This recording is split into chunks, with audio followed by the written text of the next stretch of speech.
जैसा कि दोस्तों आज 66वीं बीपीएससी मेंस का एग्ज़ाम का पेपर 1 एंड हिंदी का पेपर ख़त्म हो चुका है, जिसका क्वेश्चन किस प्रकार पूछे गए हैं।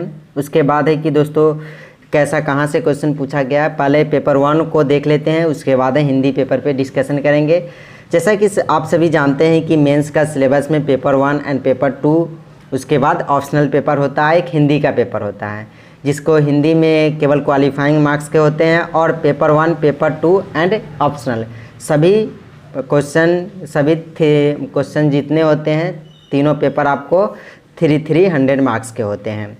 इसमें से देखिए, जैसा कि पेपर 1 और पेपर 2 दोनों में आप देखेंगे तो 3 खंड बनाए गए हैं। तो इसमें पहले खंड से आपको हिस्ट्री और आर्ट एंड कल्चर रहता है, जिसमें लगभग क्वेश्चन आपको बार बार रिपीट होते रहते हैं हिस्ट्री से। तो इस बार पूछे गए हैं कि संथाल विद्रोह के कारण क्या थे, उसकी गति और उसके परिणाम क्या थे।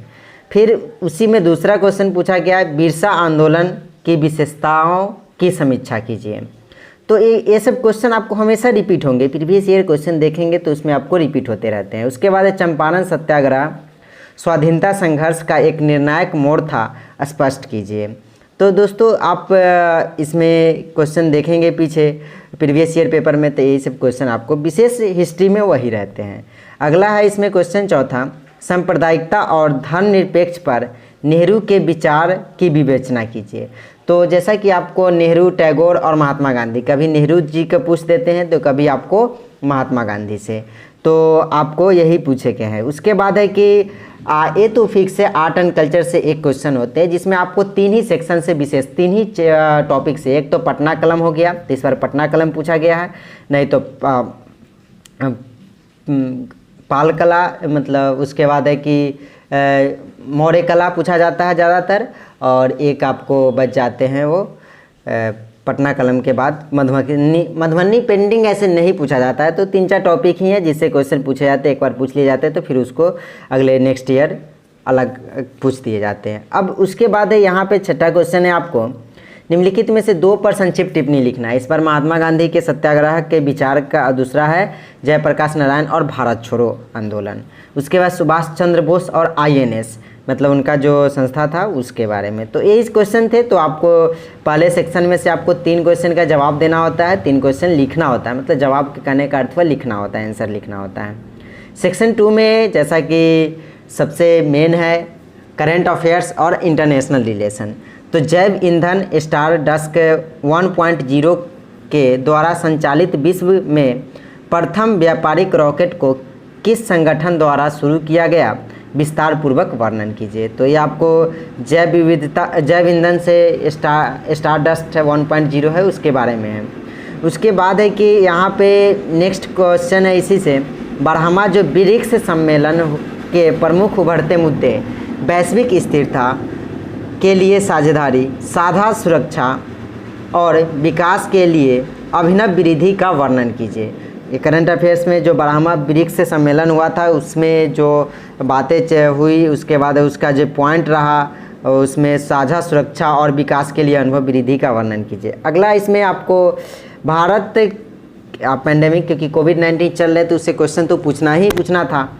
भारत के विशेष संदर्भ में कोविड-19 महामारी के फैलाव के बाद आत्मनिर्भर भारत रोजगार योजना के हाल ही की प्रमुख विशेषताओं एवं प्रावधानों की परीक्षण कीजिए। जो अभी हाल की, मतलब आत्मनिर्भर भारत योजना तो बहुत दिनों से चल रहा है ना, मतलब कुछ दिनों से, लेकिन उसमें जो हाल ही में जो कोविड-19 के प्रभाव पे, मतलब उसमें जो फैलाव का कारण जो आत्मनिर्भर भारत रोजगार योजना में प्रमुख विशेषता हुआ, उसमें क्या रहा है, उसके प्रावधानों को परीक्षण करना था। अगला है भारत यूरोपीय संघ के व्यापक आधारभूत मुद्दे, व्यापार और निवेश की समझौता, मतलब EIR का क्वेश्चन है। उसके बाद है कि अगला भारत के पर्यावरण सुरक्षा एवं स्थिरता के मोबाइल ऐप हरित भारत संकल्प के बारे में विवेचना कीजिए। तो आप समझ रहे होंगे, क्योंकि पर्यावरण और मोबाइल स्थिरता, मतलब ये सब चीज़ें काफ़ी ज़रूरत है क्योंकि टेक्नोलॉजी से, इसलिए ये सब क्वेश्चन तो करंट अफेयर्स में बनते ही बनते हैं। तो आपको सेक्शन इसमें कितने क्वेश्चन रहते हैं, तो मात्र आपको सेक्शन 2 में देख पा रहे होंगे कि मतलब 6 क्वेश्चन उस साइड हो गया, और इधर मतलब उसके बाद है 5 क्वेश्चन में से आपको 3 का जवाब लिखना होता है।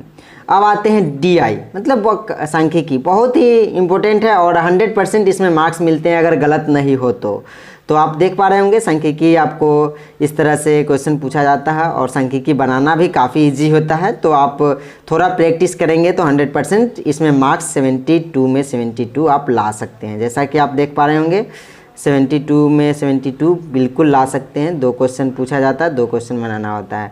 अब हिंदी पेपर को देख लेते हैं। देखिए हिंदी पेपर में आपको क्या है, मैं दोस्तों आपको हिंदी पेपर ये है नहीं, हाँ नहीं, ये तो आपको यही निकल गए हिंदी पेपर यहाँ पे। हाँ देखिए दोस्तों यहाँ पे हिंदी में देखिए, हिंदी में आपको 100 मार्क्स के रहते हैं, 3 घंटे समय मिलते हैं और उत्तर देना होता है, जिसमें से इस बार जो क्वेश्चन पूछा गया था, भारत की सामाजिक समस्या वर्तमान समस्या मतलब सामाजिक समस्या पर टिप्पणी लिखना था। उसके वर्तमान समय में गांधीवाद की प्रासंगिकता, और उसके बाद तीसरा नई शिक्षा नीति, काफ़ी इंपॉर्टेंट है, पूछना ही था। 2020 कोरोना काल में क्या खोया क्या पाया, वो भी आपको निबंध लिखना है तो पूछेगा ही, क्योंकि करेंट से ही जोड़ के पूछेगा। भारत में राजनीति मतलब भारतीय राजनीति में जातिवाद, क्योंकि अभी इलेक्शन हुआ है बिहार में तो पूछना ही था, क्योंकि जातिवाद बिहार में काफ़ी चलते हैं। उसके बाद है महिला सशक्तिकरण, क्योंकि अभी महिला सशक्तिकरण क्योंकि करेंट टॉपिक ही निबंध में ज़्यादातर पूछ दिए जाते हैं। उसके बाद 1/3 में इसको लिखना था अपने मतलब निम्नलिखित में से सार को लिखते हुए 1/3 में लिखना है, तो आप इसको पढ़ करके देख सकते हैं। जब क्या है देख मैं थोड़ा सा पढ़ लूँ। वैश्विक महामारी के इस दौर में जब मनुष्य के सामने जीवन संकट की चुनौतियां हैं, और जैसे कि मतलब ये इसी से क्वेश्चन पूछे गए हैं जब वैश्विक महामारी से संबंधित, तो आप मतलब इसको आपको शॉर्ट करना है। आप समझ गए होंगे, शॉर्ट कर सकते हैं, 2-3 प्रैक्टिस करेंगे, ये सिंपल है। पासिंग मार्क्स इसमें चाहिए होता है। शुद्ध और अशुद्ध क्वेश्चन में आपको इस तरह से क्वेश्चन है, आप देख लीजिएगा।